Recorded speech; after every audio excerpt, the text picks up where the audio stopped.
अब आते हैं इस सवाल पर कि भारत और इंडिया में से क्या सही है। संविधान सभा में इस पर खूब बहस हुई थी। यह हमारे संविधान का अनुच्छेद 1 है और उसमें लिखा हुआ है, India that is Bharat shall be A union of states.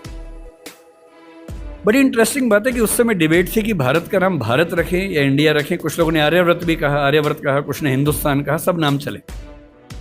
अंत में सहमति बनी कि नहीं, भारत और इंडिया ही ठीक है।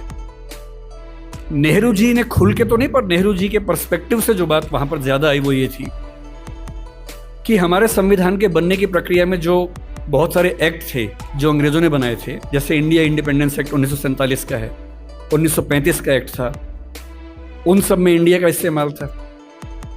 उस समय के भारत की तरफ से जो समझौते अंतर्राष्ट्रीय थे उन सब में इंडिया नाम था।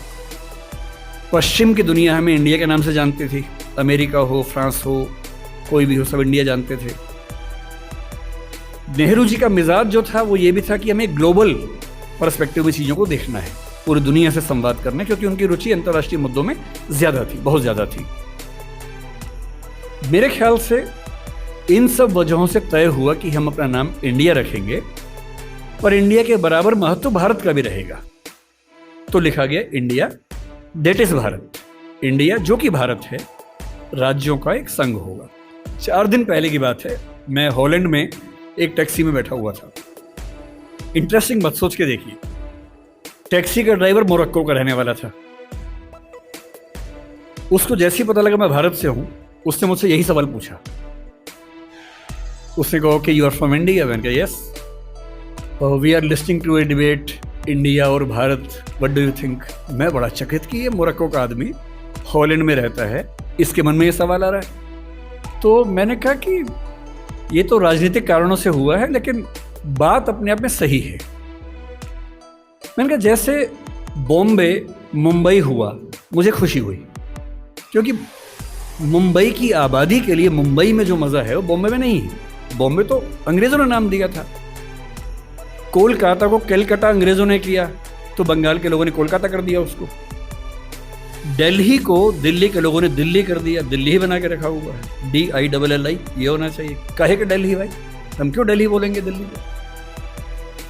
ये सारे तर्क अगर सही हैं, अगर बर्मा का नाम म्यांमार होना सही है, क्योंकि उनकी जनता की आवाज तो म्यांमार में है, बर्मा में नहीं है। श्रीलंका और सीलोन की डिबेट में वो अपने आप को सीलोन ना मानना चाहे, श्रीलंका मानना चाहें, क्योंकि उनकी भाषा श्रीलंका बोलती है। तो मेरे मन में सवाल बड़ा साफ आता है कि भारत इंडिया क्यों होना चाहिए। मैं फिर स्पष्ट कर दूं, मैं सरकार के पक्ष में नहीं बोल रहा हूं, मुझे उनसे रत्ती भर मतलब नहीं, मैं एक विचार की बात कर रहा हूं। और मैं जब संविधान पढ़ाया करता था, अनुच्छेद 1 पढ़ाते हुए मैं हमेशा बोलता था कि मुझे चुभन होती है ये पढ़ते हुए कि इंडिया दैट इज भारत। दोनों ही लिखने थे तो भारत दैट इज इंडिया कर देते।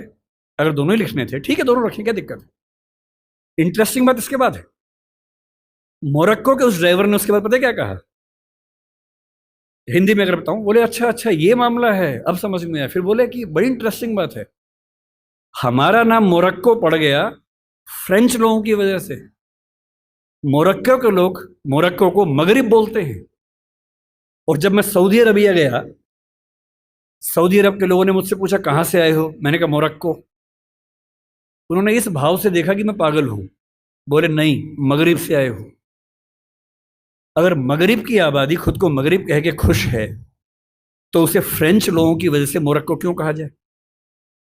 इंडिया शब्द वेस्ट ने दिया और बुरे भाव से दिया। उनकी नजर में इंडियन होने का मतलब है बहुत पिछड़ा हुआ होना, रेड इंडियंस, वेस्ट इंडियंस। तो आज ये क्यों हुआ? मैं समझता हूं कि राजनीतिक निहितार्थ है और उस राजनीति में मेरी रुचि जरा सी भी नहीं है, लेकिन ये आज हो या कभी भी हो, मैं इस पक्ष में हूं कि देश का नाम देश की भाषा में होना चाहिए, और देश की भाषा भारत के पक्ष में है। आप इंडिया भी रख लीजिए, इंडिया दैट इज भारत के बदले भारत दैट इज इंडिया मेरी पहली पसंद होगी। मुझे इंडिया से दिक्कत नहीं है, पर भारत मेरी पहली मोहब्बत है।